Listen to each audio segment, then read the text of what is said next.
There's a powerful lesson from the medieval plague and the terrible Black Death. An earlier and similar epidemic killed half of Europe during the 6th and 7th century, but then seemed to disappear for about 700 years until the plague raised its ugly head again in China, beginning the greatest international public health disaster in recorded history. This scourge is thought to have killed 25 million people in China while spreading down the Silk Road through Mongolia, India, and Central Asia, eventually reaching Europe and killing up to 200 million. From the account of an Italian historian, the infection entered Europe from the established Italian trading port of Caffa, an ancient city near Yalta on the Black Sea. It was here the caravan routes of the Far East connected to the shipping trade of Europe. And it was here, during a Mongol siege of the city, the story turns ghastly. In 1346, apparently the epidemic had reached the Mongol army waiting outside that walled city.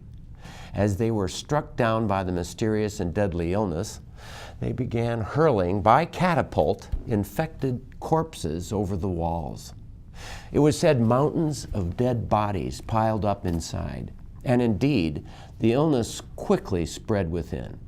Soon, tremendous havoc, death, and panic took over, and fleeing sailors in 12 galleys carried that pestilence out into the Black Sea, over into the Mediterranean, becoming death ships, carrying it into Genoa, Italy.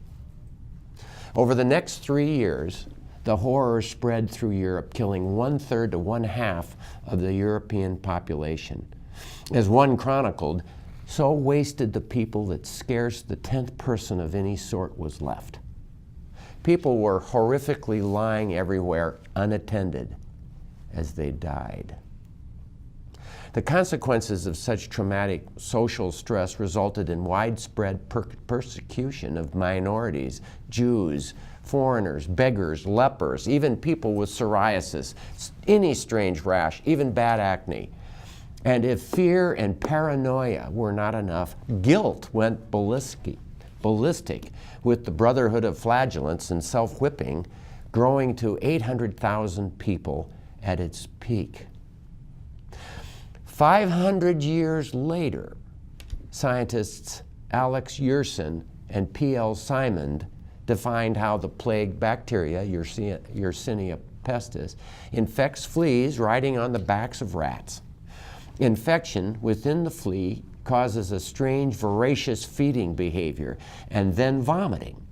And when such an infected flea finds a human, there is aggressive biting with a blood meal, and then regurgitation of bacteria are then flushed into the feeding site, and thus the infection is spread. Once infected, many people are dead in 2 days. 80% without treatment are dead in 8. Scientific discovery brought us to understand the cause of the Black Death. Knowledge is our best protector from the future plagues.